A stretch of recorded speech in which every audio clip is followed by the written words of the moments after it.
One of those lawmakers joins me now, Arkansas Republican Governor French Hill. French, or Congressman, I should say, thanks for joining me. I appreciate it. I know you're on a fact-seeking mission there, but just want to get your take. I know you met with Polish and Romanian leaders. What are you hearing from those leaders about what's happening in the region?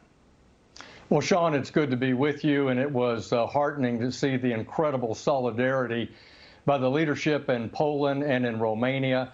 NATO has no stronger partners and allies than those two countries, and they are fully committed to the humanitarian work to help their neighbors, the Ukrainians on the front line, get the food, the safety, the refuge they need, particularly the mothers and their children, and also help get the military aid into President Zelensky in order to fight a winning battle against the thugs from Moscow.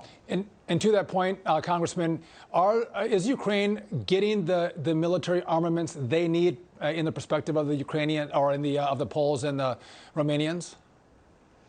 Well, Leader McCarthy and our bipartisan group heard encouraging reports both in Romania and in Poland from American military officials and other NATO officials that the list of critical lethal elements that Mr. Zelensky needs to win this battle are being organized, are crossing the border, and are putting directly in the hands of the Ukrainian military. So Ukraine is getting what they need for the Poles? I believe they're getting what they need. They need more. There are 31 countries, Sean, that are providing coordinated military assistance, from air superiority protection, like the Slovakian S-300s that you mentioned a few minutes ago, and all the small arms fire and anti-tank weapons that they need. Concerns that I have are that air superiority using that surface-to-air missile technology, and also surface-to-sea protection that I think is going to be important in the battle to hold Odessa.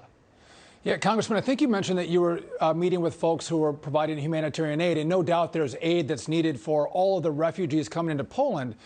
But obviously there's needs in Ukraine as well. Are any of those humanitarian organizations that you met with providing aid actually into Ukraine? And if so, can they reach the hardest hit areas? Look, there are millions of pounds of aid getting into Ukraine directly from American NGOs like Samaritan's Purse and United Nations Refugee and World Food Programs.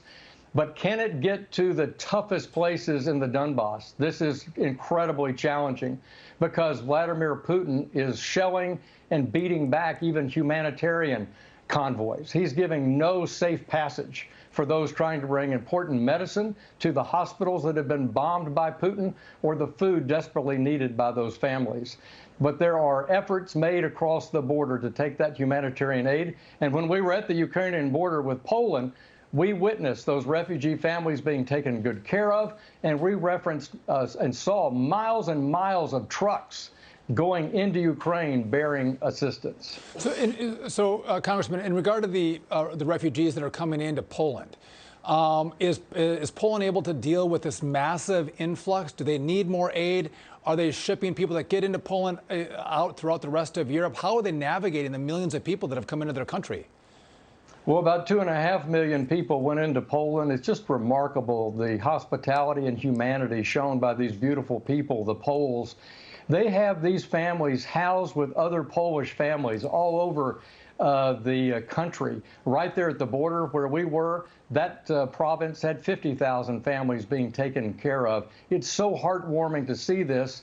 They're given the medical aid they need, the schooling they need for their kids, and food assistance. All the churches are involved, and we found the same exact hospitality in Romania. All the EU is working together to help these families, keep them safe, and get them back to Ukraine as a sovereign nation. French, I don't have much time left, and I apologize for calling you French. We've served on financial service together in Congress, so I'm calling you by your first name. But did you get any read of what impact our sanctions are having on Russia? Are they working? Are they not working? Do the Polish leaders have an assessment of that? We heard in both Poland and Romania that they don't believe that the sanctions are having the desired effect. What is that desired effect? To get Putin out. Right. I don't think we ever thought economic sanctions are the way to win this battle or deter it, ever. Peace comes through strength, and we're only going to beat this bully by hitting him on the nose with all the force that we can by giving that help directly to the Ukrainians. You know, Congressman, I don't know what time it is there. Maybe it's 1 or 2 o'clock in the morning, but I appreciate you staying awake and giving me your assessment of what you've seen on the ground there. I appreciate it, and stay safe. Thanks, John. Great to be with you.